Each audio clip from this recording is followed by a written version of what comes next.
안녕하세요. 대치동 논술혁명 박기호 선생입니다. 23학년도 홍익대 논술 대비법 안내입니다. 자, 논술 전형 안내입니다. 인문 논술 전형에서는요, 여러분들이 문과대학이 있습니다. 사범대부터 사범대, 경영대, 문과대학, 법과대학에서 뽑고요. 제일 많이 뽑는 것은 자율전공 39명 뽑고요. 법학부 25명, 경영학부 49명. 그 다음에 전부 10명 이하로 뽑네요. 경쟁률은 30대 1에서 43대 1 사이입니다. 자, 이제 서울 캠퍼스에서 뽑는데 그때 논술 90%, 학생부 교과 10%라서 내신 5등급, 6등급 합격할 수 있습니다. 한국사는 4등급 필수고요. 자, 이게 수능 체제가 높아요. 어떻게 높으냐? 인문 예능 계열은요, 국수영, 탕구는 한 과목, 그 중에 3개의 영역이 합칠이니까 3, 2 이렇게 맞아야 돼요. 와우, 두 과목 2등급보다 훨씬 어려운 겁니다. 사실상 3, 2 맞아야 되니까 수능 체제를 많이 못 맞추는다. 자연 계열은요, 국어, 수학은 미적분 기하죠. 그리고 영어, 탕구인데요. 탕구는 과학으로 한정되어 있습니다. 3개의 영역 합 8입니다. 그래서 3개의 영역 합 8이니까 3, 2가 이제 마지노선이죠. 그런데 그렇게 되면 이 경쟁률이 어떻게 될까요? 확 꼬그라졌어요. 거의 10대 1의 실질 경쟁률로 떨어지게 됩니다. 그래서 3분의 2 정도가 체제를 못 맞출 가능성이 높습니다. 수능 체제 맞추면 홍익대 논술은 거저 먹기입니다.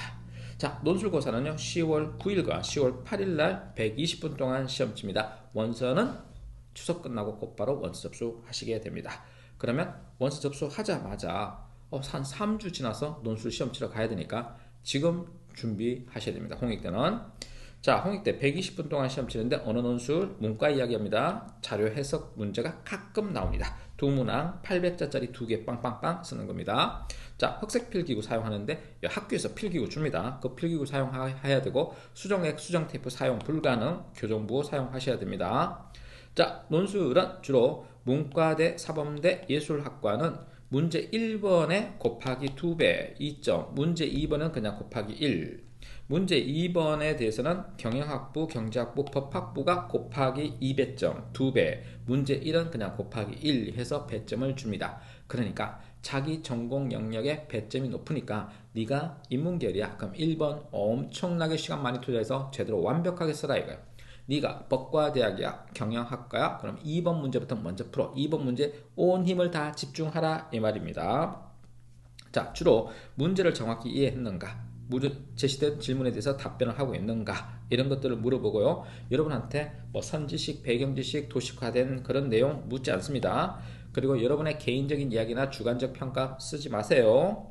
자, 이제 형식적인 측면은 띄어쓰기, 맞춤법 그런 거 알아야 된다라고 이야기하는 겁니다. 그리고 문단 구분하셔야 됩니다. 자, 이제 출제 경향은 주로 인문, 사회 분야의 지문을 출제하는데 통합교과 영역이니까 국어교과 영역, 특히 문학이죠. 문학 파트 문제가 1번 문제에 나오고요. 그 다음에 사회탐구 교과 영역 문제가 2번 문제에 나옵니다. 주로 사탐 문제 나오고요. 특히 현재 충돌하는 쟁점, 논쟁점에 대해서 제시문이 2개에서 4개의 대립항을 만들어서 여러분한테 문제의 대안을 묻고 있습니다. 대안 해결책을 묻고 있습니다. 주로 통계 자료가 가끔 나오고 있습니다. 가끔. 자, 문제 출제 유형을 보면 요약형, 그리고 비교형, 설명형, 견해 제시형 이런 것들이 번갈아 가면서 나옵니다. 최근에는 주장 견해 제시형에서 주장 근거뿐만 아니라 반론과 재반박까지 해야 되는 경우가 있습니다. 자, 그러니까 논술 문제가 조금씩 바뀌고 있다 이 말입니다. 그러니까 패턴대로 나오지는 않는다. 자, 그래서 여러분들은 홍익대 문제를 준비한다 그러면 4개년에서 4개년치의 기출문제는 풀고 들어가자. 자, 그리고 일단 패턴이 요약, 비교, 설명, 비판 요 기본적인 것에 대해서는 준비를 해라. 최근에는 자료 해석 문제 묻고 있고 네 견해를 주장하는 문제도 묻고 있다는 거. 자, 기출문제 보겠습니다. 오전, 오후로 나눠서 시험을 쳤는데요. 오전에는 설명, 비교형과 요약, 견해 제시형을 했는데 요게 제시문 가를 바탕으로 나다라의 의사소통의 청의와 기능을 분석하되 공통점, 차이점 찾는 거였어요. 자, 2번 문제는 요거 저작권 보호 문제, 백신 패스 문제, 보편적 복지와 선별적 복지는 요거 적중한 문제죠. 어떻게 해요? 요거 여러분들이 시험 치러 가기 전에 작년에 홍익대 시험 치러 가기 전에 이틀 전에 금요일날 라이브 방송을 했습니다. 이때 내가 야 선별적 복지, 보편적 복지 제시문 나오고 저작권에 대해서 나올 수 있어 하고 정리를 해줬습니다. 그리고 백신에 대해서도 이야기를 해줬습니다. 근데 그게 따다다다다 나오니까 애들이 난리가 났죠. 그래서 댓글에도 있습니다. 쌤 이거 적중한 거 실하냐 하고 이렇게 올라왔는데 그렇게 예측이 가능합니다. 홍익대는요.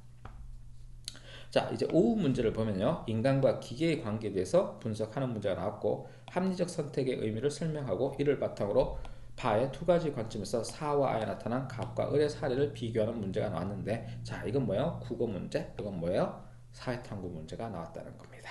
자, 지금까지 홍익대 논술의 출제 경향을 정리해줬고요. 어떻게 대비해야 되는지 알려줬는데 자, 중요한 건 뭐라고요?